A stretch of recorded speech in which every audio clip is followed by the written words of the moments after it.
पुन्हा एकदा स्वागत आपला जिल्हा आपली बातमीमध्ये। आता बातमी आहे ठाण्यातून। ठाणेकरांची मान शर्मेनं खाली जावी असा प्रकार आज ठाण्याच्या महापालिकेत घडलाय। शिळफाटा इमारत दुर्घटनेत बळी पडलेल्या 74 जणांच्या नातलगांचे अश्रू अजूनही सुकले नाहीत।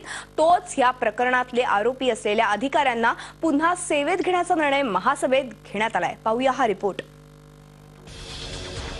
ठाणेकरांनो, तुमचं अभिनंदन। ठाण्यात आता गुढ्या उभ्या करा, सार्वजनिक सुट्टी जाहीर करा, रांगोळ्या काढा। एवढंच कशाला, शोभायात्राही काढा।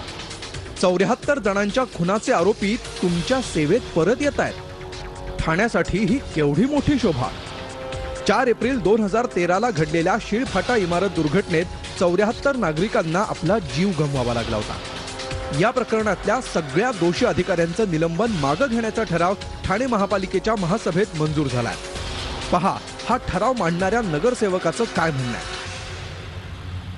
हे बघा, सर्वच अधिकारी ह्या ठरावाच्या अनुषंगाने येऊ शकतील की नाही कामावर मला माहित नाही, मात्र याचा फायदा नक्कीच डीएमसी सर मुकदम आणि त्या लेवलचे जे अधिकारी आहेत, सहाय्यक आयुक्त लेवलचे जेवढे अधिकारी आहेत, जे वेगवेगळ्या प्रकरणांमध्ये निलंबित आहेत, त्या सर्वांना याचा फायदा 100% होईल। या दुर्घटनेतील बळींचे नातेवाईक आजही मदतीच्या प्रतीक्षेत आहेत। मात्र जबाबदार म्हणवल्या जाणाऱ्या ठाण्यातल्या लोकप्रतिनिधींना कशाची काळजी आहे, पहा।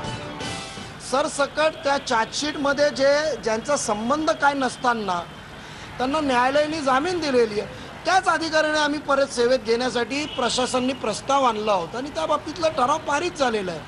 त्यावेळी आम्ही असं म्हणालो, त्या लोकांना जर तुम्ही या दोषी अधिकाऱ्यांना जर तुम्ही कामावर घेणार असाल, मग याही लोकांना कामावर घ्या। जर एका अधिकाऱ्याला एक न्याय लावणार असेल, मग इतर अधिकाऱ्यांना तो न्याय का नाही। या सगळ्या प्रकारावर राज्यभरातनं टीका होऊ लागल्यावर महापौरांच्या कोर्टात चेंडू टोलवण्याची स्पर्धा सुरू झाली। महापौरांनी ते पिटिशन अधिकारी आहेत, त्यांनी वास्तविक पाहता हा जो त्या ठिकाणी सूचना उपसूचना त्या ठिकाणी केली, तर ती सूचना त्या ठिकाणी मंजूर करायला नव्हती पाहिजे। या ठरावाला आमचा तो विरोध आहे आणि सन्माननीय महापौरांनी हा ठराव हाडला नाही पाहिजे असं मत होतं।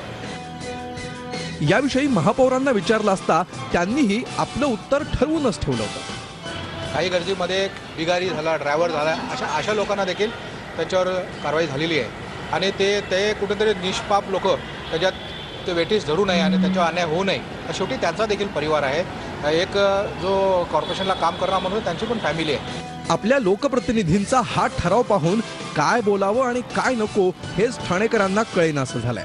सर्वसामान्य ठाणेकर, करदाता, नागरिक या नात्याने या सर्वांना ही श्रद्धांजली अर्पण करत आहे।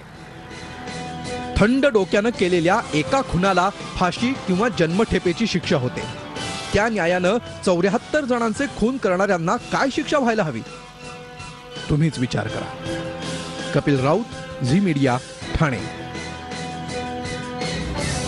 एका खुनाला फाशी, 74